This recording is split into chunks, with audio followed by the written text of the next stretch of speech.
If you work with Amazon brands and you're still making decisions based on surface level data, you're already behind. Today, I'm going to show you how agencies are using SmartScout to move beyond basic listing management and into true marketplace intelligence. This isn't just another keyword tool. This is how you map entire categories and see who actually owns the market share and uncover what your competitors are already doing at a brand level. But I'm going to talk about 4 different features that completely change the game and make this worth clicking that demo link in the description below. Most agencies are reacting to problems after they already happen, then revenue dips and nobody knows why. With SmartScout, you're going to be able to see all this data before anything even happens, before you even choose to make your next move. So you can be more proactive than reactive. So in this video, I'm going to go ahead and walk you through step by step how to use SmartScout for mapping market share in your client's category, spot revenue shifts between competitors, detect unauthorized sellers, and uncover growth opportunities most agencies never see.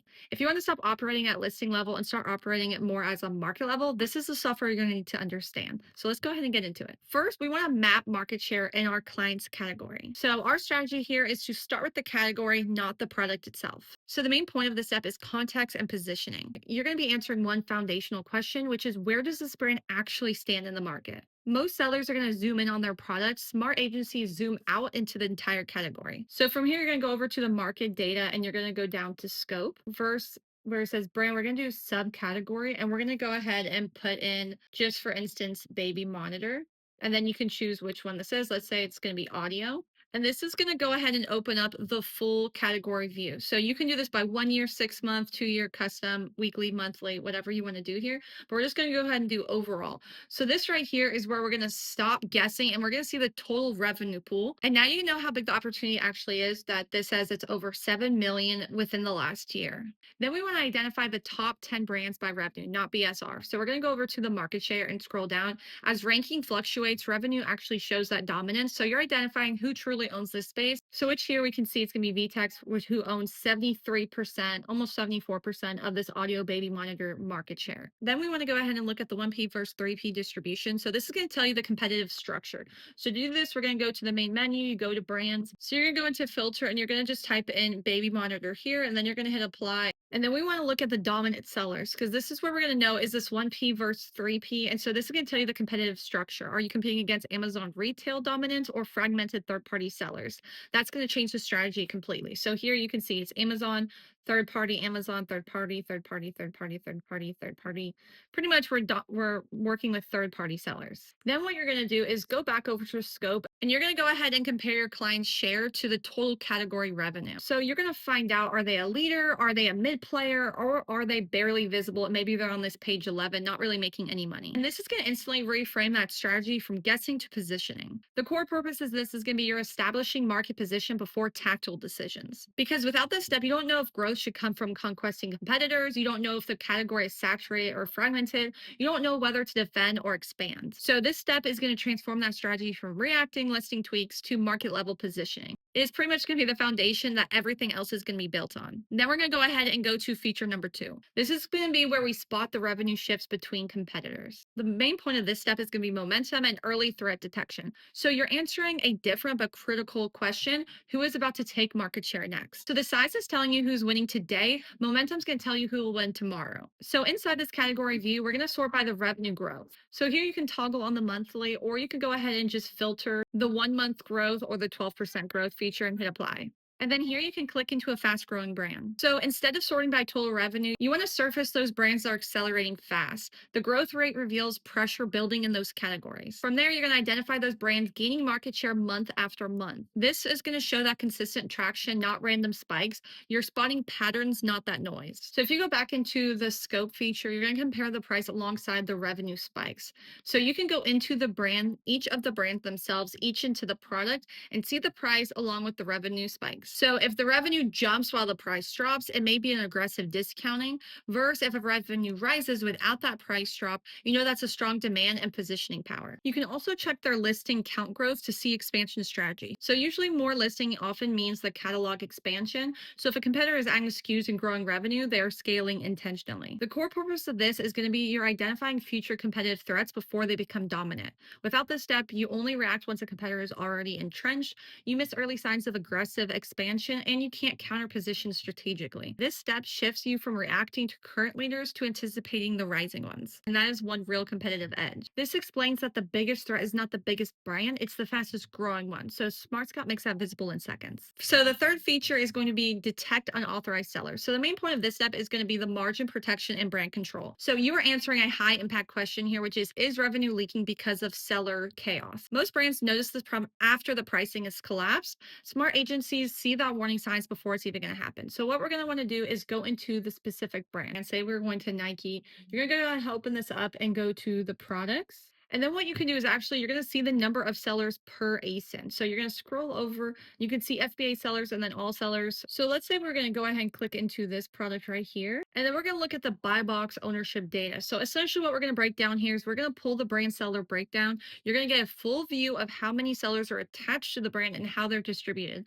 This is immediately going to show whether the brand is tightly controlled or fragmented. You're also going to identify unexpected third-party sellers. So new or unfamiliar sellers can signal diversion, gray market activity, or distribution leaks. So these are early indicators of future pricing instability. You also can monitor sudden seller count increases. So a spike in sellers often lead to buy box rotation issues, price erosion. Watching this trend helps you act before the damage spreads. Then you can also cross-reference with the buy box ownership trends. So if buy box control is shifting away from authorized sellers, you can pinpoint the exact moment margins start slipping. The core purpose of this is that you're moving from that reactive damage control to proactive brand defense.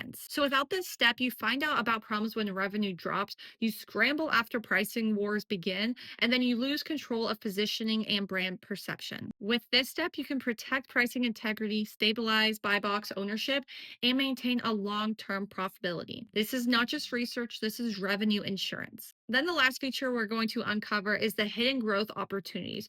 So the main point of this step that I'm going to show you is the offensive expansion and smart positioning. So you're going to be answering the most important growth question, which is where can we grow with the least resistance? Most sellers compete where everyone else is fighting, but smart agencies look for those inefficiencies in the market. And you're going to put in the subcategory of the brand that you're working with. So let's just go ahead and say we go back to baby products. We're going to push this button down. So let's go ahead and just say electrical safety, baby products. We're going to go ahead and click into this magnifying glass. We're going to go over to brands and we're going to sort by high revenue.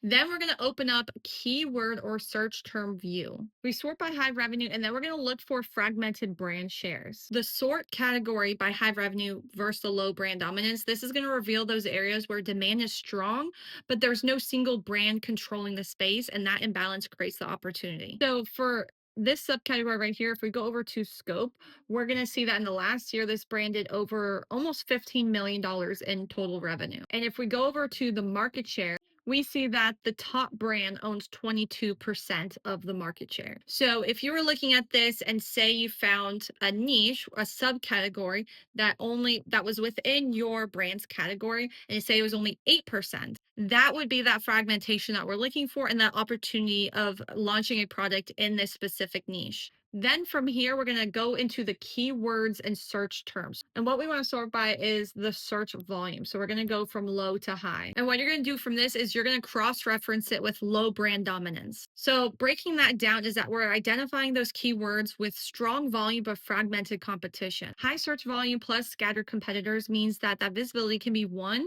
and you're not battling a monopoly. So we want to look for brands with few listings but high average revenue. This is going to signal that proof of demand without that catalog saturation. So it shows that fewer SKUs can still capture meaningful revenue. And then the last thing we're breaking down on this part is the analyze gaps in price tier. So if there's heavy competition at low and high price points, but a weak mid-tier, that gap becomes a strategic entry point. So the core purpose of this is that you're identifying those growth paths that don't rely on outspending competitors. Without this step, you enter overcrowded segments, you're going to compete purely on ads and discounts, and you scale inefficiently. With this step, you are intentionally choosing where to expand based on data, not assumption. SmartScout doesn't just show you what exists, it highlights where opportunities are mispriced, underserved, and ignored. Here's essentially the big takeaway, and this is where and why agencies get paid. If you are still making decisions based on individual listings, you're playing small. Those agencies that are winning on Amazon are operating at that market level. They know who owns the share, they see the revenue shifts before everyone else is, they protect their brands from unauthorized sellers before those margins collapse, and they spot growth gaps before competitors even realize they exist. That is the difference between managing an account and driving strategic growth. SmartScout is giving you that visibility to do all that in one place, and it turns scattered Amazon data into clear, actionable intelligence you can actually use to scale brands. If you're serious about leveling up your Amazon strategy, click the link below and book your demo. Make sure you mention Noelle as your reference when you're booking that so you guys can get an exclusive discount code when signing up. If you want to move from reacting to a market to controlling it, this is going to be your next step. Thank you guys so much for watching this video. Make sure to subscribe, and I will see you guys at my next one.